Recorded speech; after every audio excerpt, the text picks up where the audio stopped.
Hello everyone! 2 weeks ago we looked at the Gladiator class, the leveling experience from level 1 to 30, and how the class plays. That was one of the 2 tanking classes available to a new player, but today we're gonna look at the second one, which is the Marauder.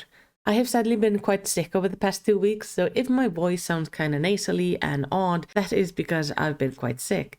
I am getting better, but this might persist for a little bit. Located in Limsa, the Marauder class can be found on the upper decks. Like with the Gladiator, you can either pick this as your starting class when you create your character, or simply walk into the Marauder guild and tell them you plan to beat things up with a big axe. Both go equally well. After explaining your urge to swing a great big axe around, we are sent to the axe master, which in their term is the guild master. That guy has an axe that is twice my size, so I think his name truly does fit him. He welcomes us to the guild and gives us a good axe fitting a beginner. It is as tall as me, and I'm utterly in love. Pleased with how we hold the axe, we are sent off to murder innocent critters as always. This time some ladybugs, rats, and lost lambs. After that we are sent off for further training to level 5. So while I do that, let me tell you a little bit about the Marauder. The Marauder, which later turns into the Warrior, is one of the 2 tanking classes available from level 1. They are monster hunters who wield a great axe as their weapon of choice. They can trace their origin back to the Eorzean pirates that used to use these axes while out on sea. At the time, the pirates would use these axes for a variety of chores, and when under attack or when attacking somebody, well, an axe is a weapon, isn't it? And with that, the Marauder was born. And over the years, it formed into the Marauder Guild, which is now quite landlocked, and focused on hunting down monsters more on land than on sea. Not that they don't want to go out to the sea, it's simply killing monsters only on the sea is not enough when you have a big axe. In all honesty, the 2 tanking classes have almost identical playstyles up to level 30. Both use combos where one attack is weave into the next, both have a singular ranged attack, the Gladiator throwing their shield and the Marauder throwing their axe. As the Marauder, you will focus on doing heavy damage as a tank, keeping all the aggro and generally looking like a badass. Except if you're a lala like me, then you just kinda look adorable. So if you want to have a big axe, you can't go wrong with the Marauder.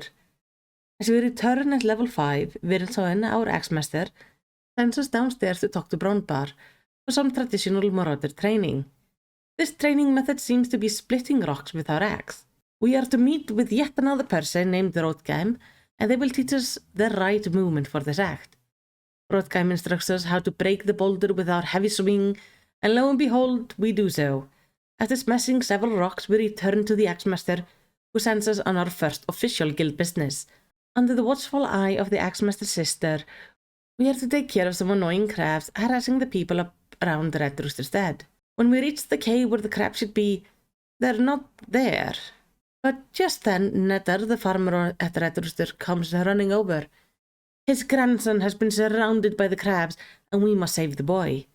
We fight the crabs, and thankfully, Brondbar shows up for some fun too, as there is way more crabs than expected.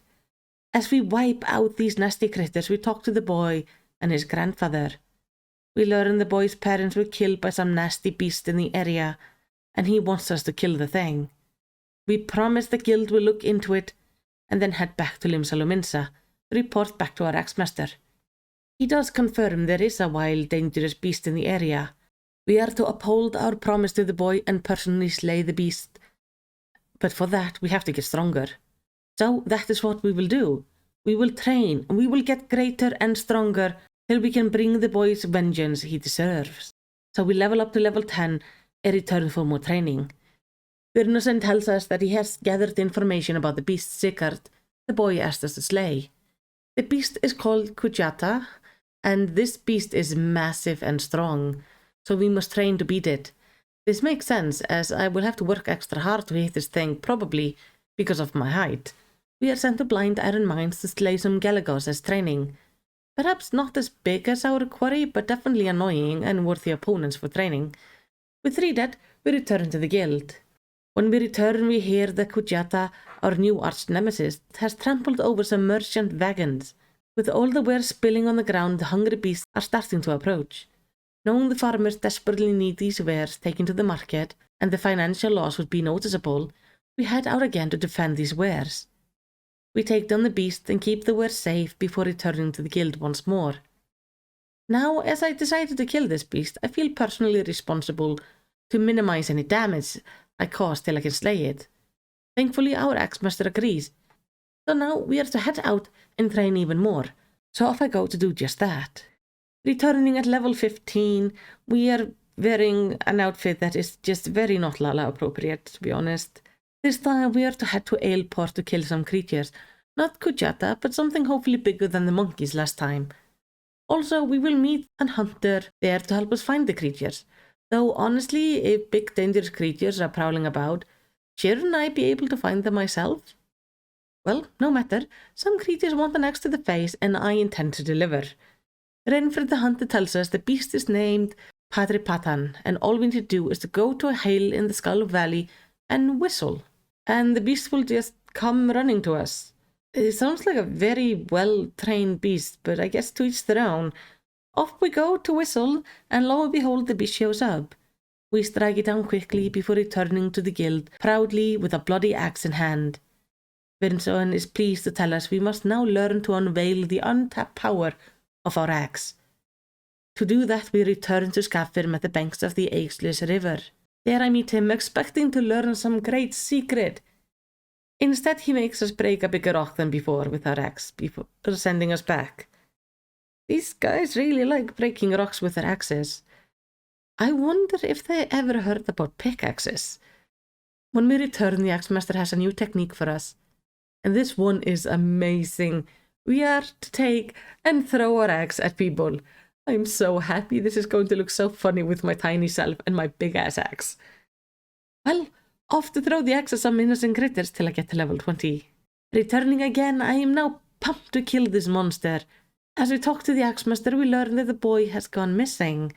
And more notably, the beast has been sighted in the area. It seems he went out to try to face it on his own. So we rush to meet with Solquip, who tells us there is no use running off the search. No, we need to do this strategically. We therefore head to Red Rooster's stead to talk to Nether about his missing grandson, in hope of finding some clues of where Sigurd might have gone. Nether tells us there were news about the Kujata being spotted around Aleport, and right then, Sigurd had just dashed out the door. So off we rush to Aleport and speak with one of the guards there to see if they know anything. And indeed, they did just recently spot a boy heading north. The guards were actually debating between themselves if they should abandon their post and fetch the child. Thankfully for them, we are here and ready to smack some jackals, so we rush over after Sigurd. We trail him, find him his water skin, not far from Aleport, and its Esjel not much further. We meet up with Solquip to continue the search, but she found an axe thrown to the side not far from here. As we search, suddenly a great big shadow is cast down from the hill above, and there we see it. No other than Kujata. And in front of the mighty beast is Sigurd holding a stick. Thankfully, the beast does not attack him directly, but stomps his foot down, causing Sigurd to be thrown off the cliff to where he passes out on the ground surrounded by jackals, which we happily murder. With more jackals appearing, though by the minute, we are finally saved by no other than our Axemaster, as he comes in, slaying the last of them, and helps us bring Sigurd back to the Red Rooster's stead. After we take him home, Solquip takes her time to heal the boy the best he can. Sigurd will be alright, but he got a nasty blow to the head, so he might be out for a bit. Having nothing more to do here, we return to the guild. And now that we have seen the beast ourselves, I feel even more eager to take it down. As we return at level 25, the Axemaster is being unusually worried. He fears we are not able to take down the beast, that we aren't ready yet. So he has plotted a training that will unleash our power. We are to meet with Solquip again, and she will guide us through this training. We travel to the Saltstrand, where she waits at the crystal spires of ether released when the Shard of Dalamut hits the ground here. This place is one of my favorites on the island because you can see the force of the impact forever frozen in crystal. There together, we are first attacked by several smaller creatures before the real trial begins. On one of the crystal spires stands a masked Marauder. Now, if you paid any attention to the appearance of our Axemaster, you know this is him. In fact, Solquip knows it as well. Together we fight off masked member of the Marauder Guild and both Vincent and Bronbar. After the fight, Solquip asks us to not tell a brother that we saw through his disguise, And we do agree. After all, it's clear to us he did this little show for our benefit. By putting on the mask, they could come off as stranger and dangerous foes unknown to us, instead of us knowing they were guild members who would not strike us down permanently. So off we go to the guild and tell the Axemaster about these mysterious attackers. He listens and then tells us the whole guild will now stand behind us. Next time that Kujata shows itself, we will go out and slay it. So all we must now do is wait, and while we wait, why not hit some things with an axe? Finally, at level 30 we return, and we learn that Kujata has been spotted near Red Rooster's stead. Sigurd is still bedbound, so we go to visit him, to tell the boy the time has come for my axe to meet the monster's face. When we meet him, Sigurd apologizes for not having faith in us. But we do not blame him, after all he's a child, and sometimes children don't think things properly through. We promise him once more we will kill the beast before we go talk to Bronbar and Solquid. They offer their aid in felling the beast, and we accept.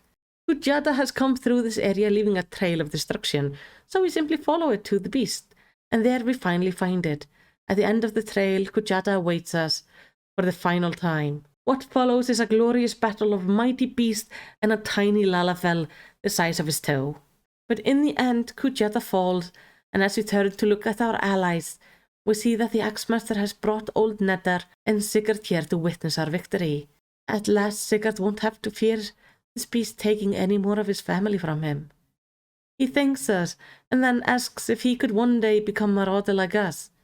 To which our Axemaster tells him that with good training, there isn't anything stopping him. Sigurd promises to train every day and become the strongest axe wielder there ever was, while we head back to the guild where we learn the final ability of the Marauder, a technique to enhance our stamina and persevere in difficult fights.